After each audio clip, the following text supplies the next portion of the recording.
Welcome back, everyone. We're on to a new day here, and we got that short block assembled as you guys saw in the previous video. So now we can actually go ahead and make progress on it. We're going to get the heads on the block, get it into a full Longblock today, and hopefully get it in the car. We are still waiting on a few parts, so I don't think we're going to be able to finish the car 100% today, but we're going to go ahead and get this into the car hopefully today and get all set up. I'm going to have to get this out into the garage so we can get it on an engine stand. We can switch over all the small stuff that we're going to need to from that old block that we tore apart. So we just need to switch over these oil galley plugs here that we have still open. And we need to get the back plate on the block still and that cover. Then we can get these heads put on. Our new out front 1/2-inch head studs. These are going to be beast. So we need to get these on too. We also got our J Pro Seals, which are using as a little bit of a table right there. So pretty excited. Let's get out to the garage and start putting this thing together.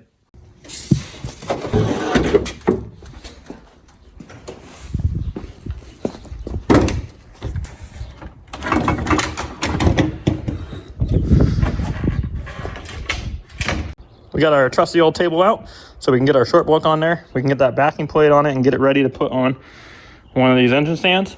Also, we have another blue 07WX in that's having some starting issues. Might be fuel pump related, might not. We need to get a battery in it and test that car out. Hoping to get to that today, but we're gonna get working on the short block first and then come back to that. Super nice day outside today. We got our short block onto the table now. I know it might be hard to see, but we got our plug in the back. We gotta get this cover plate, which is right there, on. So that's gonna be our first thing. We're gonna get that cover plate on and that on there. And then we can get this onto that engine stand there and start assembling it. So I just got this cleaned off. I'm gonna go ahead and get some sealant on it and get these all sealed up. And then I'll continue on once we're on the engine stand here. We got that back plate on. It's all sealed up. Also put on there. You guys can read it now, there's no glare. It's a stage 5 is what this block is that I sell. Put wife's 9er bus. That's our goal this year. I would like to get her to do a 9-second pass. We also got our studs in the block, so now we're ready to put this on the engine stand. Now we got that short block on the engine stand, we can go ahead get our new Outfront Motorsports 1/2-inch head studs installed in that block. That way we can start getting the heads on. So let's get to it. Here we got our head studs on, and we got our gasket in too. So we're ready to go ahead and get this head on. So I think I'll just end up putting this into a time lapse of the rest of this because it's hard to just stop and keep going. So I'm gonna put you guys on time lapse. You'll see me assemble this into a long block and we'll catch up from there.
Well guys, I know I told you that we were doing that budget style intake manifold, and this is just another one of those moments where I shouldn't work on my own cars, because I did get an intake manifold for the car, and it is not that NA intake manifold that we were going to use. So I gotta give a big shout out to Nick. He hooked us up with this, and this is actually my first time running one of these. So I'm going to show you which intake manifold we got. Yep, we went ahead and got a Process West street style so we can keep our AC.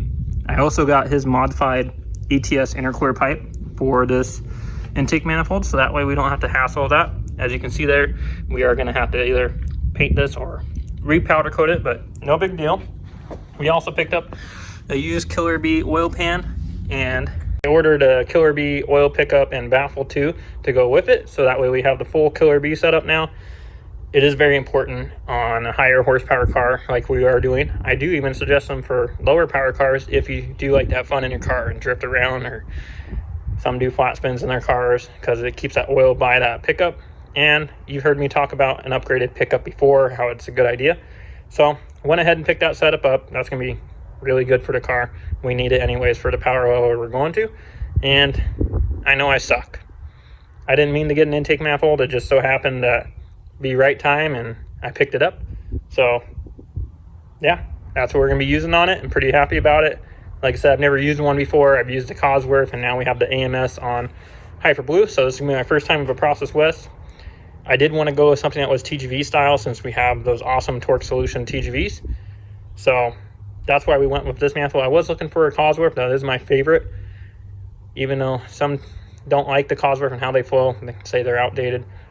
This will be a nice add-on. So just want to talk to you real quick about that and get back to putting this motor together.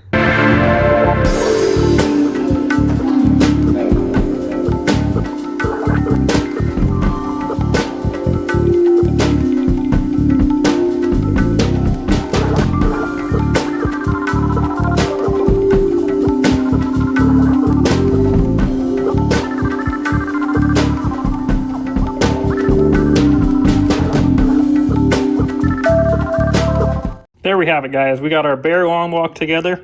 So now we can actually move on to the next steps of getting this thing together and get it ready to go into Series Gray. So I know this looks like a little bit probably different time, because we were helping out Parker earlier with his car. You can see his is gone. His car is running good. We are sending a couple maps back and forth with the tuner. So his car is all gone. I was helping him. And then we also had our internet supplier come by, because it's been really slow. I've been having nothing but issues. It takes about 3 to 4 hours to upload a video on YouTube. And then yesterday it ended up taking from 10 a.m. until about 2 a.m. So it was pretty bad. So I actually had the wife call today, and they came out and looked at it, and they said really not much they can do. I guess being all the way out here in Cheney, there's not that great a service. So hopefully it sticks to that 3-hour time of uploading. I had to help him out for quite a bit, so that's why you kind of see a delay. And then we've been waiting for that package today. So we're gonna go grab some food, get some lunch, and then continue on this. And like I said, hopefully we can get this thing complete enough to where I can get it sitting in the car. Maybe that would be nice. But just want to give you guys an update of where we're at. And now I'm going to clean up and go get some food, and then come back and work on it some more. Big shout out to Brian Crower. I've always used their products on all my builds, and they sent out me some new dowels or Allen block-offs plates for the cams. Because you can see here we have, for ABCS, there's holes for oil to go through here. And as you can see, I have the same cam seal on both of these. That's because we are deleting ABCS on this motor and Series Gray. We will be running just the cam gears. And I know some are going to be like, what the hell? Why would you delete ABCS? Well, I've done this in the past, and I do prefer to delete ABCS at a certain power level, and if you're using this kind of cam in this motor.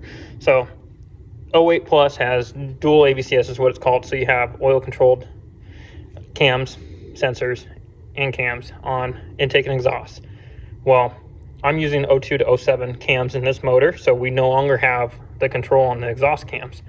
Plus, then once you get to a certain power, and boost in cylinder pressure. It'll override that cam anyways and make it move.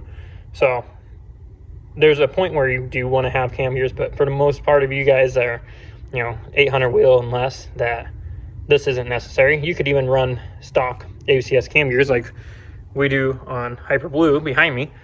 I was going to switch over to this setup, but I just haven't done it yet. That's actually why I have these, was to put on the Hyper Blue, but we're going to go ahead and put them on Series Gray. I've used them in the past. It's worked great. Actually, on the dyno, it picked up 30 to 40 wheel throughout the whole power band, and that is horsepower and torque just with switching to this setup. So obviously that plays a role in my specs I have on the cams and how they're degreed and how much you want to advance or retard your exhaust cams. So there is a lot to it. It's not something I would just suggest for someone in the garage to go ahead and throw in their car and hope it's going to make more power, because that's not the case. You need to put the time into it, degrade the cams, or have a specific setup like I do on these for specs. But just wanted to clear that up. We are going to be using these. You will be seeing them on here. Wanted to give that shout out to BC because he got those out to me very quick. As soon as he heard I needed them, he got them right out to me. So awesome customer service.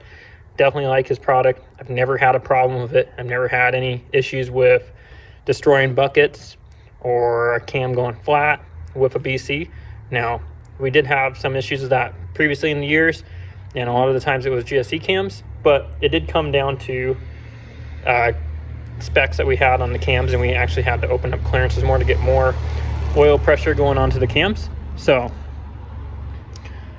that's a whole nother topic though. The main topic here is I haven't had any issues. I use BCs on my own personal cars and all my customer builds. They work great. That is what I would tell you if you were to message me about a quote, is I would suggest BC cams. So let's get back to it, guys. I am kind of jumping through this because the phone needed to charge. So unfortunately, I'm not doing as much of a time lapse as I was earlier, and sorry for having the phone a little bit low. And as you can tell, it looks like it's about to sunset. So we're just trying to get as much done as we can today, and I'll show you guys the Longblock now. So as you can see, we've been making progress. We got our water pump on, and I also made modifications to this crossover piece here that I have talked about in my other videos about how we want to delete that stupid coolant reservoir that goes here. So I am trying something a little bit different to leave this little spot here just so it helps. As you can see, it has a mount that goes down right there, so it just makes this more strong. But here's that port I've always talked about. It comes up from your water pump, and this is what we're going to use to bypass that coolant reservoir, because this is normally what runs across the top of the motor, as you can see right here. That's where I cut this off. It runs across and over to this coolant reservoir right here, and then obviously you have a line going to the turbo, and then the rest comes out to the radiator overflow. So I'll show more on this, don't worry. But we got the water pump all on. We got our ABCS oil lines on. Even though we're not using them, we still need to put these on. Like I said, put these on before you put this piece on, or you will be very mad at yourself. I've done it many times, especially when you're doing head gaskets and you put the head on and for some reason this is taken off, or if you're cleaning it and you don't put it back on and this is here, you're not getting it on unless you loosen this or take it off. So put these on before this, or make sure they're on the head when you put them on if this is on the motor, just so you guys know. And other than that, we've got our ABCS sensors on. We need to put these in here no matter what, even if we're not using them, to block off the holes. I do believe, I think it was IAG makes a block off plate for that, so maybe I'll look into that in the future, but for now we just plug it in and it looks normal. We have this sensor is going to be going away. That's one of those stupid blow-by sensors, so we'll be replacing this hose and this hose. But we have our cam sensors in. Those are all on. NOx sensors on. Now what we're going to end up doing, because we're trying to get to the point where we can time the motor so we can get those awesome cam gears on. But we need to put these plugs in the front of the motor. That's where the wrist pins are. So we need to put these back in. We need to pull the oil pump apart, get that primed, and then we can actually get this thing closer to being timed. So phone's still a little bit low on battery. I'll see what I can do about doing a time lapse here. I think I'll go ahead and pull this oil pump apart first and let the phone charge, and then try to do a time lapse after that. So once you see this, we'll have the oil pump on, and then I'll start getting this all together, and I'll try to time lapse it for you guys. Stay tuned. We are really starting to run out of the light here. It went down pretty quick. Also took a little bit of time to pull that oil pump apart. I do modify every single oil pump, even for customer cars. So I had to modify the pump, get it primed, clean it out. Even though we didn't have a motor failure, we had a running motor. I still took it apart to clean it. And we got it on here. We got those other plugs in here too. Also, we went ahead and got the cams. I know you may not see it. There you go. We got the Allens in the cams, so they're plugged. Now, we are ready to get this thing timed. So, I am gonna go ahead and try to see if I can do a time lapse here. Hopefully we'll beat the light and show you guys this thing getting timed.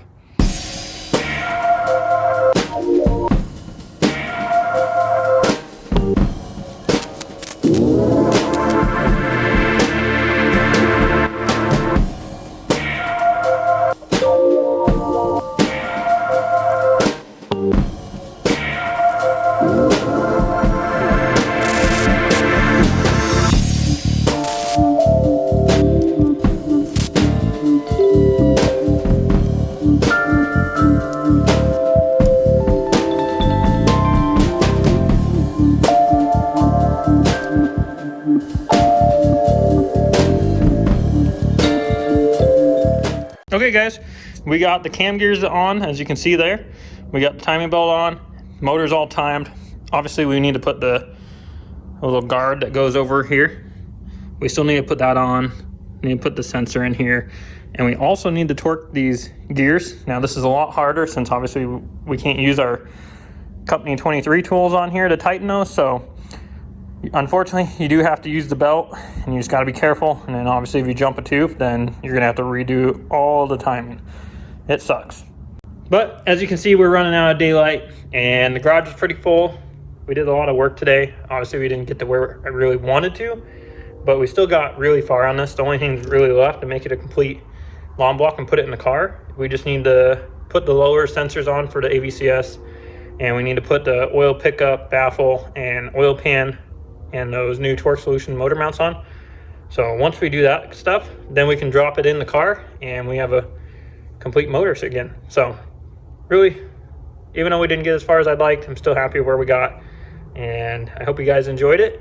I'll try to make this as short of a video as I can, but it's probably gonna be pretty long because it's just time consuming, and even fast forwarding through to let you guys see what's going on, it still takes time. So hopefully you guys enjoy it. If you'd like to see something or you have any questions, just leave a comment down below. I'll be happy to answer them. And please just like and subscribe to the channel, and I'll keep the videos coming. Thank you guys. Have a good night.